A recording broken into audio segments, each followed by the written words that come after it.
I stared at the crumpled piece of paper in my hand, my pulse pounding in my ears. A $20 off coupon, not even a gift card, not even cash, just a cheap, wrinkled store coupon. I forced myself to breathe, but my fingers trembled as I traced the faded ink. This was my birthday gift. Laughter erupted around me, bouncing off the crystal chandeliers, the polished marble floors, the soft chatter of the elite. My family had chosen the most exclusive, high-end restaurant in the city for this celebration, a place where a single glass of wine cost more than the coupon they just handed me. "Oh, don't look so offended," Brooke smirked, swirling her cocktail, her diamond bracelet catching the light. "We figured you could use a little help." "Help?" I clenched my jaw, keeping my expression neutral. My mother, Vivian, nodded approvingly. "It's practical, sweetheart. You've always been frugal." Frugal, that's what she called it. Not struggling, not barely making ends meet, just frugal. I looked at my father, the great Charles Harrington, one of the most powerful businessmen in the city. He barely glanced up from his phone. "You should be grateful," he muttered, typing away. Grateful. The entire table erupted into laughter again, completely unaware of the storm brewing inside me. I took a slow, steady breath, gripping the coupon so tightly my nails dug into my palm. They had no idea. They had no idea that the woman they had spent years mocking, belittling, overlooking, was about to become their worst nightmare. A vibration in my pocket pulled me back. I pulled out my phone and glanced at the notification. "Finalized. You now own Harrington Enterprises." My stomach tightened. My grip on the phone was steady. It was done. I owned the company that had built my father's empire. And in less than 24 hours, he would wake up to a world where his name meant nothing. I lifted my glass, took a small sip, and forced a polite smile. "Thanks, guys. This is thoughtful." Brooke giggled. "Speaking of which, Dad was saying he might have a little job for you at Harrington. Maybe assistant level?" The laughter erupted again. My father nodded. "It's time you learned how the real world works, Emma." I almost choked on my drink. A job? An assistant position? At a company I now owned? I glanced at the coupon in my hand, then at my oblivious family. They wouldn't be laughing for long. I had played the fool for years. I let them believe what they wanted. The disappointment, the black sheep, the one who never quite made it. They never asked about my life. They never cared to know what I was really doing. To them, I was just some pathetic little dropout, the one who didn't have the drive or the intelligence to succeed like the rest of the Harringtons. They had no idea that while they were spending their millions on luxury vacations and designer clothes, I was quietly building an empire. I lived frugally because I chose to. I drove a beat-up car because every extra penny I saved was an investment. I worked 3 jobs at one point. They thought it was desperation. It wasn't. It was strategy. Every late night, every hour of extra work, every dollar I invested, it all led to this moment, to today. My father thought he was untouchable. He had spent decades building his empire, surrounding himself with people who worshipped him, who feared him. He thought power was his birthright. What he didn't realize was that real power isn't given, it's taken. And I had just taken everything from him. They thought I was a failure. They thought I was the charity case. They thought I would always be beneath them.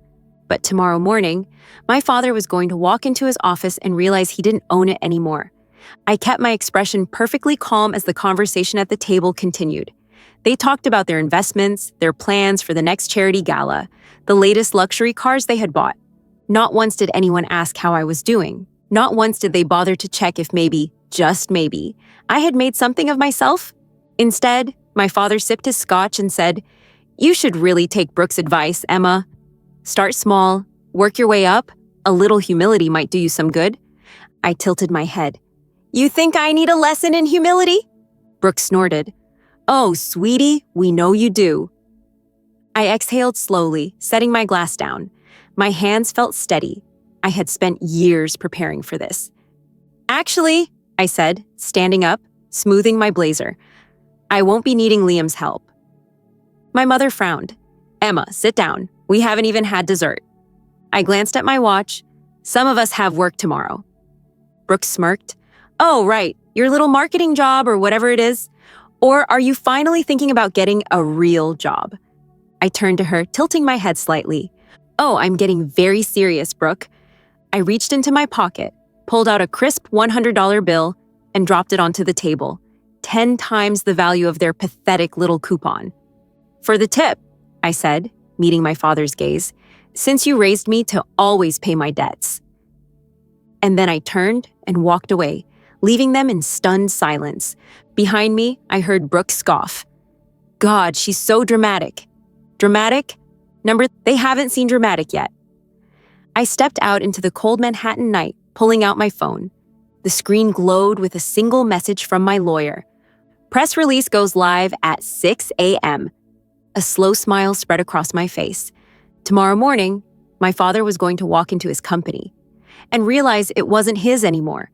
He had spent years underestimating me, and in less than 24 hours, he would regret it.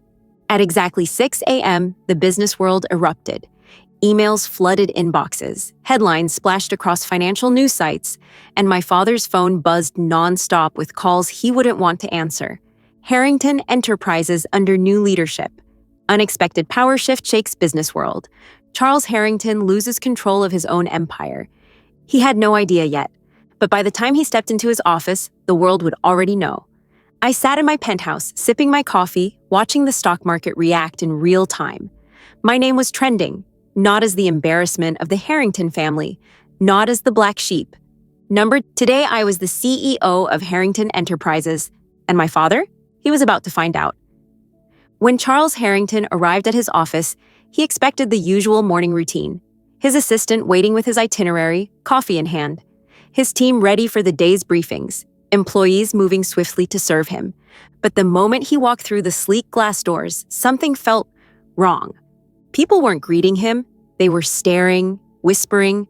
Phones were held up to ears, conversations hushed and frantic. His assistant, Susan, was nowhere to be found. And then he saw it. The massive screen in the lobby, usually reserved for stock updates and corporate news, displayed something else entirely. A photo of me, a bold headline, "Emma Harrington named CEO of Harrington Enterprises." My father stopped dead in his tracks. For the first time in his life, he was not in control. His breath came short and fast. He shook his head, lips parting in disbelief. No, this wasn't possible. He turned sharply, pushing through the glass doors to the executive floor. The moment he entered, all eyes snapped to him. A sea of employees, people who had feared him, obeyed him, now watched him like an outsider. He stormed down the hallway, his footsteps echoing against the cold, pristine floors. He shoved open the door to the boardroom, fully expecting to find his seat waiting for him. But someone else was already sitting in it. Me. I leaned back, cool and collected, fingers laced together. The board members sat around me, shifting uncomfortably under the weight of the moment. Silence. And then my father exploded. "What is this?" His voice thundered through the room, filled with raw, unrestrained rage. No one spoke. No one moved. He turned to the board. "What the hell is going on here?" I met his glare with calm, unwavering confidence. "Oh, didn't you hear?" I said, tilting my head. "You've been replaced." His face drained of color. I slid a folder across the table, my movements slow, deliberate. "Everything you need to know is right here. The paperwork is done. The stock transfers are finalized. The legal approvals went through last night." His hands shook as he snatched up the documents, flipping through them, desperately searching for a loophole, a mistake, a way out. But there wasn't one. It was airtight. I had spent years studying him, learning his every move, every weakness, and I had used it all against him. "You can't do this," he hissed. His voice wasn't as strong anymore. It was weaker, unsteady. "I built this company." I smiled. "And now I own it." The board members exchanged nervous glances, shifting in their seats, waiting to see how he would react. "I don't know what kind of stunt this is," he spat, gripping the table like it was the only thing keeping him upright. "But it won't last. I will fight this. I will undo whatever the hell you think you've done." I let out a soft chuckle, shaking my head. "There's nothing to undo, Dad." And then I reached into my folder and pulled out the final document. "Because I didn't just take control of Harrington Enterprises," I said, sliding the paper toward him. His eyes narrowed as he read the bolded text at the top. "Harrington Enterprises, corporate rebranding notice." His breath hitched. I leaned forward, my voice soft, deadly. I took your name off the company, too. For the first time in my life, I saw fear in my father's eyes. Brooke stormed into the office an hour later, furious. What the hell did you do? She slammed her designer handbag onto the conference table, glaring at me with pure hatred. I glanced up from my desk, completely unbothered. Oh, good morning, Brooke. You can't just take Dad's company away, she shrieked. I sighed, rubbing my temples. Funny, he said the same thing. This isn't a game, Emma. She threw a crumpled newspaper onto my desk. My face was plastered on the front page. The Rise of Emma Harrington, a Corporate Coup. I picked it up, examined it, then shrugged. I like the headline. She gritted her teeth.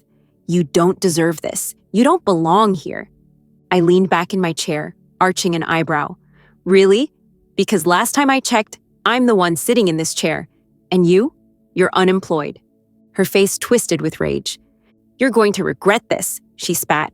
You don't have the experience. You don't have the connections. You're going to fail, and when you do, we'll be there to pick up the pieces. I smiled. Oh, Brooke, I said, standing up and walking around the desk until I was inches from her. That's the thing you and Dad never understood. I tilted my head, lowering my voice. I never needed your approval. Her lips parted, but before she could say another word, the door burst open. It was my father's legal team. Their expressions, panic. Mr. Harrington? One of them started, looking at my father who had been standing off to the side, eerily silent this whole time. The courts won't take the case. The paperwork is... He clenched his jaw. I don't care. Find another way. The lawyer hesitated. There is no other way, I finished for him. I watched as the full weight of defeat finally settled into my father's shoulders. For the first time in his life, he had lost, and I had won. I turned to Brooke. You should probably start looking for a new job. Her mouth opened, then closed. And then, without another word, she grabbed her handbag and stormed out of the office. My father followed, but before he stepped through the doorway, he turned back, his voice quiet. This isn't over. I met his gaze, unfazed. Yes, I said, sitting back down in his chair. It is. My father didn't show his face at the office for the rest of the day, but the headlines didn't stop. The business world wasn't just talking, they were shouting. Charles Harrington loses control of his own empire. Daughter takes over in stunning power move. Emma Harrington outplays industry giant. Harrington name officially removed from corporate holdings. Former Titan Charles Harrington silent after sudden ousting. I scrolled through the news on my phone, letting the headlines wash over me, a slow satisfaction settling into my bones. I did this. For years, I had been overlooked, dismissed, pushed aside like I was nothing. And now my father couldn't walk into a room without people whispering about me. But I wasn't done. Not yet. Because taking everything from him was only the first step. The second step? Destroying what was left of his reputation. I spent the rest of the day in meetings, restructuring teams, replacing executives who had been blindly loyal to my father. Some of them looked panicked, others angry, but they didn't dare argue. They knew. A new era had begun. By the time evening rolled around, my office was silent, the city skyline stretching beyond the floor-to-ceiling windows. My assistant, Mia, entered quietly, setting a folder on my desk. It's done, she said. I looked up. The financial report? She nodded. And the independent audit. I opened the folder and skimmed the pages. Numbers, percentages, financial trails. And then, there it was. A paper trail? I had suspected it for years. Knew deep down that my father was hiding something. But now I had proof. He wasn't just losing his company. He was about to go down for fraud. My father had always prided himself on his clean public image. The perfect businessman, ruthless, but never careless. He thought his power made him untouchable. He thought his name was armor, but he had never prepared for an enemy like me. Because while he had spent his years hoarding power, I had spent mine learning exactly how to take it from him. I knew his weaknesses, I knew the people he paid off, I knew where his skeletons were buried. And tonight, I was going to dig them up. I picked up my phone and dialed a number. The call rang twice before a smooth voice answered. Emma, I assume you've seen the reports? Every word, I said. And it's time to go public. There was a pause, then a slow chuckle. You really want to do this? I stared at the skyline. the city lights flickering like embers. Yes, I said, leak the documents. By morning, the world knew everything. Charles Harrington under investigation for financial misconduct.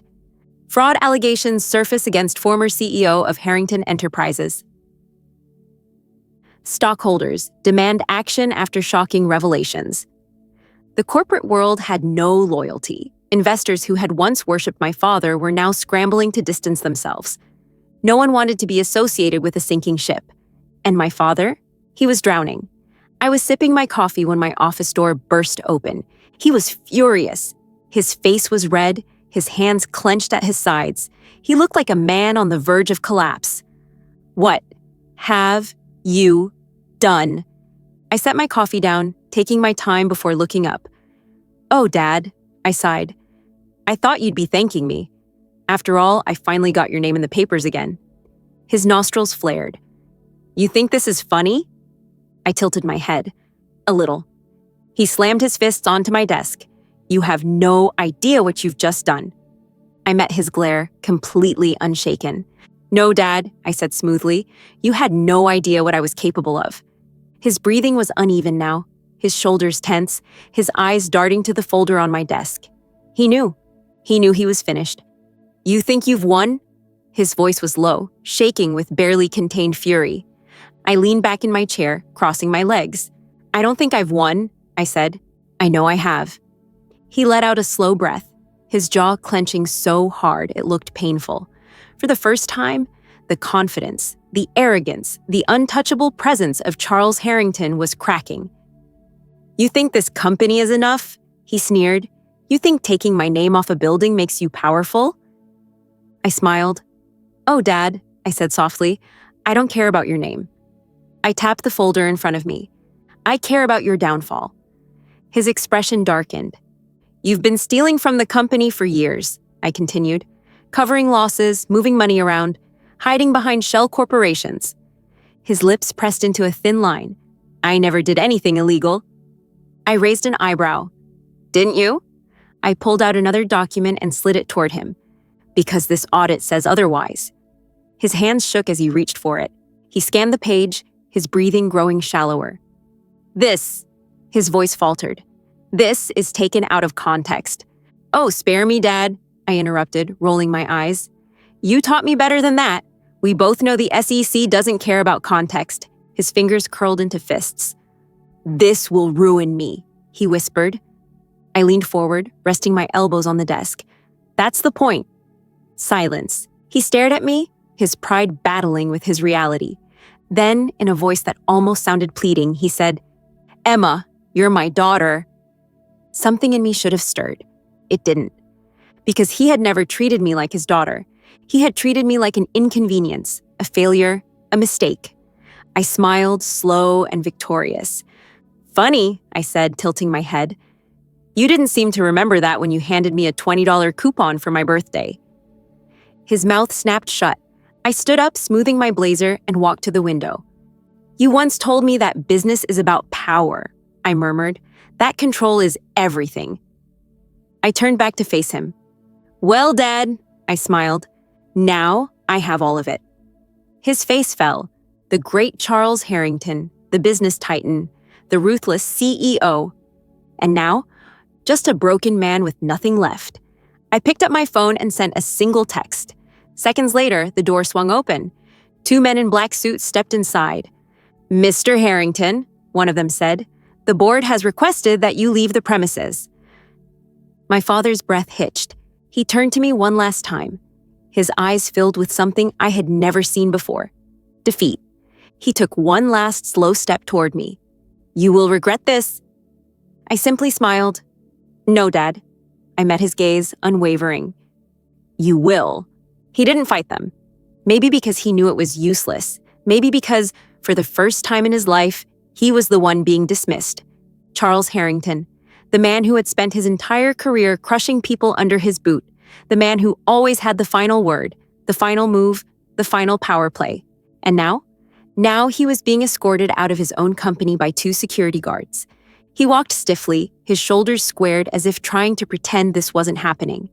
as if he could still convince himself this was some temporary setback. But we both knew the truth. This wasn't a setback. This was the end. As the doors swung shut behind him, the boardroom was silent. The men and women who had spent their careers answering to him now sat frozen, their eyes flickering between the door and me, waiting. I exhaled slowly, smoothing my blazer. Then I turned to face them, my gaze calm, controlled. "Well," I said, "now that we've cleaned house." I took my seat at the head of the table, my table. "Let's talk about the future." No one said a word, not at first. Then, slowly, the murmurs started, the shifting in chairs, the recognition setting in. They had spent years dismissing me, overlooking me, ignoring me. But now they were listening. And for the first time in their careers, they were looking at a Harrington who was here to win. That night, I walked through the door of my penthouse, not the dingy apartment my family assumed I still lived in. Jacob was already waiting, a bottle of champagne in hand. "Well," he said, popping the cork, "you did it." I let out a small breath, feeling the weight of the day settle over me. "No," I corrected, taking the glass he offered. "I won." He grinned, raising his glass. "To new beginnings." I clinked mine against his, taking a slow sip, letting the taste linger. The view from my floor-to-ceiling windows stretched out before me, the entire city. For years, I had looked at that skyline like an outsider. Tonight, I owned it. But this wasn't just about revenge. This wasn't just about taking back what was stolen from me. This was about rewriting the rules. For every girl who had been told she wasn't good enough. For every woman who had been laughed out of a room filled with men in tailored suits. For every person who had ever been underestimated, ignored, dismissed. They would remember my name. Not as the black sheep of the Harrington family, not as the daughter who didn't measure up, but as the woman who took everything they thought she couldn't have. And the best part? I was just getting started.